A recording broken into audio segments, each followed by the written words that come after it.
गर्भ धारण पूर्व लिंग चयन और प्रसव लिंग परीक्षण एक दंडनीय अपराध है। कन्या भ्रूण हत्या करने वाले या करवाने वाले को पकड़वाओ और 1 लाख रुपए इनाम पाओ। राष्ट्रीय स्वास्थ्य मिशन, स्वास्थ्य विभाग, हरियाणा द्वारा जनहित में जारी। नमस्कार, आकाशवाणी चंडीगढ़ से प्रादेशिक समाचारों के साथ मैं आशुतोष। पहले इस बुलेटिन के मुख्य समाचार। प्रधानमंत्री नरेंद्र मोदी ने आज 75 डिजिटल बैंकिंग यूनिट राष्ट्र को समर्पित किए। प्रधानमंत्री ने कहा कि डिजिटल बैंकिंग यूनिट डिजिटल सेवाओं को सशक्त बनाएंगे और देश को डिजिटल बुनियादी ढांचा उपलब्ध करवाएंगे। प्रधानमंत्री नरेंद्र मोदी कल नई दिल्ली में प्रधानमंत्री किसान सम्मान सम्मेलन 2022 का उद्घाटन करेंगे। प्रधानमंत्री इस अवसर पर एक राष्ट्र एक उर्वरक परियोजना का शुभारंभ करेंगे।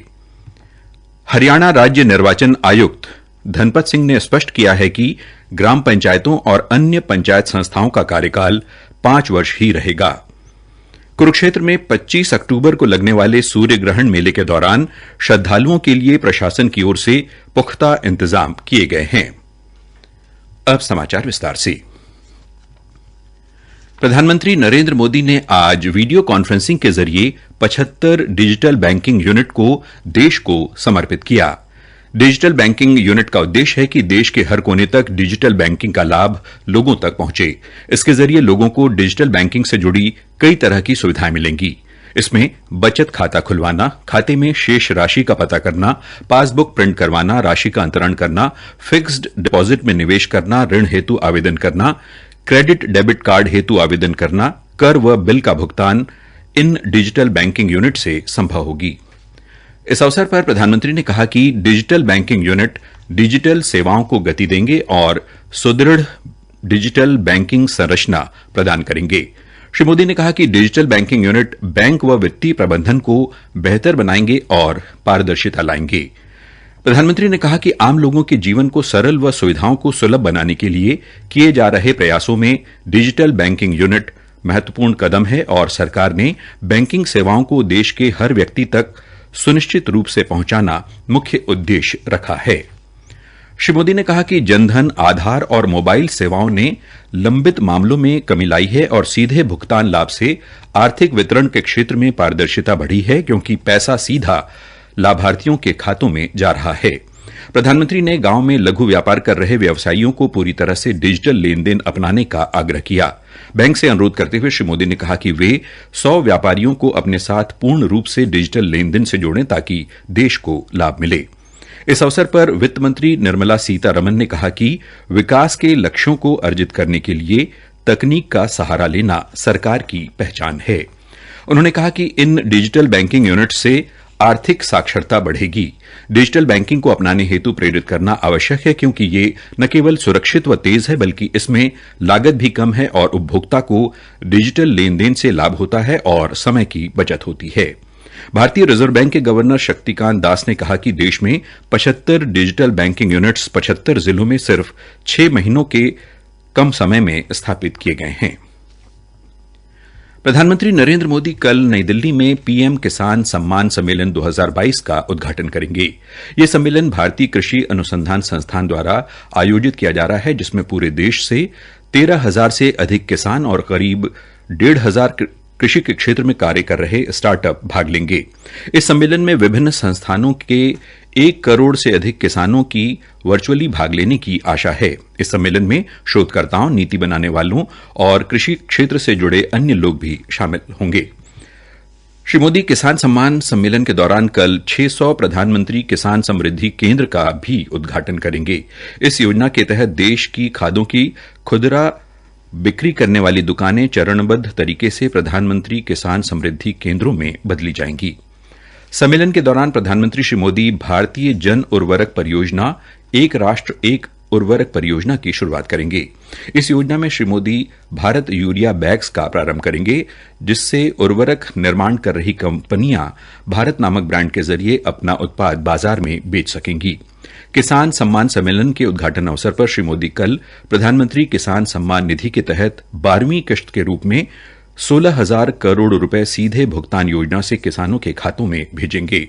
इस योजना में पात्र किसान परिवारों को प्रतिवर्ष कुल 6,000 रुपए 3 किश्तों में भेजे जाते हैं और अभी तक 2 लाख करोड़ पात्र किसान परिवारों को पीएम किसान योजना से आर्थिक लाभ मिल चुका है।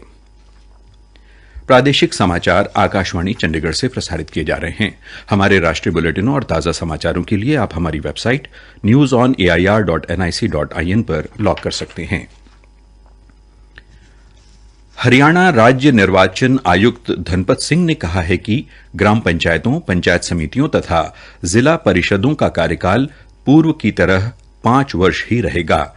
सोशल मीडिया पर एक फर्जी पत्र फैलाया जा रहा है जिसमें पंचायती राज संस्थाओं का कार्यकाल 3 वर्ष किए जाने की बात कही गई है। आयोग ने इस संबंध में कोई भी पत्र जारी नहीं किया है। ये पूरी तरह से फर्जी सूचना है। धनपत सिंह ने कहा कि किसी शरारती तत्व ने राज्य निर्वाचन आयोग के नाम से एक फर्जी पत्र बनाकर सोशल मीडिया पर वायरल किया है। इस पत्र में पंचायती राज संस्थाओं के कार्यकाल को 3 वर्ष का बताया गया है। धनपत सिंह ने कहा कि आयोग ये स्पष्ट कर देना चाहता है कि ग्राम पंचायतों, पंचायत समितियों व जिला परिषद सदस्यों का कार्यकाल 5 वर्ष ही है। सरपंच, पंच, पंचायत समिति सदस्यों व जिला परिषद समिति सदस्यों का चुनाव राज्य निर्वाचन आयोग द्वारा घोषित तय तारीखों पर होगा। धनपत सिंह ने यह भी स्पष्ट किया कि सोशल मीडिया पर राज्य निर्वाचन आयोग के संबंध में फर्जी जानकारी फैलाने वालों पर कार्रवाई की जाएगी। करनाल के राष्ट्रीय डेयरी अनुसंधान संस्थान एनडीआरआई ने इको फ्रेंडली दिवाली मनाने के लिए गाय के गोबर से दिए व मूर्तियां तैयार की हैं जो न केवल पर्यावरण के अनुकूल हैं बल्कि उन्हें आसानी से नष्ट भी किया जा सकता है। यही नहीं, गमले व बगीचे में डालने पर ये मूर्तियां और दिए स्वयं ही उसमें मिल जाएंगे और इनसे फलदार पौधे व सब्जियों के अंकुर फूटेंगे। संस्थान के जलवायु परिवर्तन विभाग के प्रधान वैज्ञानिक डॉ आशुतोष ने कहा कि गाय के गोबर को पहले से ही हम पूजा पाठ और अन्य धार्मिक कार्यों में प्रयोग करते हैं, लेकिन अब इससे आकर्षक मूर्तियां और दीप बनाए जा सकेंगे। गाय की देसी नस्लें साहिवाल, थारपारकर और गिर के गोबर से निर्मित इन कलाकृतियों से पर्यावरण को किसी तरह का नुकसान नहीं होगा। साथ ही मूर्ति को जल में विसर्जन करने पर पानी को नुकसान होने की बजाय जलीय जीव वनस्पतियों को खाद के रूप में खुराक भी मिलेगी। कुरुक्षेत्र में होने वाले सूर्य ग्रहण मेले में आने वाले श्रद्धालुओं के लिए प्रशासन की ओर से पुख्ता इंतजाम किए जाएंगे और 400 बसें व विशेष ट्रेन भी चलाई जाएगी। 25 अक्टूबर को होने वाले सूर्य ग्रहण मेले में 4,500 पुलिसकर्मी व लगभग 2,000 होमगार्ड व 370 से ज्यादा सीसीटीवी कैमरे निगरानी के लिए लगाए जाएंगे। कुरुक्षेत्र के उपायुक्त शांतनु शर्मा ने यह जानकारी देते हुए बताया कि हरियाणा के मुख्य सचिव संजीव कौशल ने इस संबंध में निर्देश दिए हैं। कुरुक्षेत्र विकास बोर्ड के मुख्य कार्यकारी अधिकारी चंद्रकांत कटारिया ने कहा कि अंतर्राष्ट्रीय गीता महोत्सव का आयोजन 19 नवंबर से 6 दिसंबर तक ब्रह्म सरोवर में किया जाएगा। इस महोत्सव के मुख्य कार्यक्रमों का आयोजन 29 नवंबर से 4 दिसंबर तक होगा। आयोजित किए जाने वाले सांस्कृतिक कार्यक्रमों को अंतिम रूप देने के लिए उपायुक्त कार्यालय में 18 अक्टूबर को बैठक की जाएगी। यमुनानगर के कपाल मोचन में आदि बद्री मेला 4 से 8 नवंबर तक आयोजित किया जाएगा। मेले के आयोजन का प्रबंध पूरा कर लिया गया है। ये बताते हुए कपाल मोचन मेला प्रशासक जसपाल गिल ने कहा कि यहां लाखों की संख्या में श्रद्धालु पवित्र सरोवरों में स्नान करने आते हैं। हरियाणा विजिलेंस ब्यूरो ने यमुनानगर जिले में ओवरलोड वाहनों को निकालने के एवज में रिश्वत लेने के आरोपी डीटीओ को गिरफ्तार किया है और उसके कब्जे से 30 लाख रुपए बरामद भी किए हैं। फरीदाबाद पुलिस ने लगभग 1.25 किलोग्राम गांजा सहित एक नशा तस्कर आरोपी को आज गिरफ्तार किया है। पुलिस के अनुसार आरोपी संदीप गुरुग्राम के गांव बाईखेड़ा का रहने वाला है। अंत में इस बुलेटिन के मुख्य समाचार एक बार फिर। प्रधानमंत्री नरेंद्र मोदी ने आज 75 डिजिटल बैंकिंग यूनिट राष्ट्र को समर्पित किए। प्रधानमंत्री ने कहा कि डिजिटल बैंकिंग यूनिट डिजिटल सेवाओं को सशक्त बनाएंगे और देश को डिजिटल बुनियादी ढांचा उपलब्ध करवाएंगे। प्रधानमंत्री नरेंद्र मोदी कल नई दिल्ली में प्रधानमंत्री किसान सम्मान सम्मेलन 2022 का उद्घाटन करेंगे। इसके साथ ही प्रादेशिक समाचार समाप्त हुए। अरे वाह, पुराना सोना कितना शुद्ध होता था ना दादी। सोना आज भी शुद्ध है, उस पर अगर हॉलमार्क अंकित है। आप भी ध्यान रखें, सोना हमेशा BIS प्रमाणित ज्वेलर से ही लें। बिल अवश्य लें और जांच लें कि बिल पर अंकित और आभूषण पर अंकित शुद्धता समान है। अधिक जानकारी के लिए लॉग ऑन करें BIS.gov.in पर।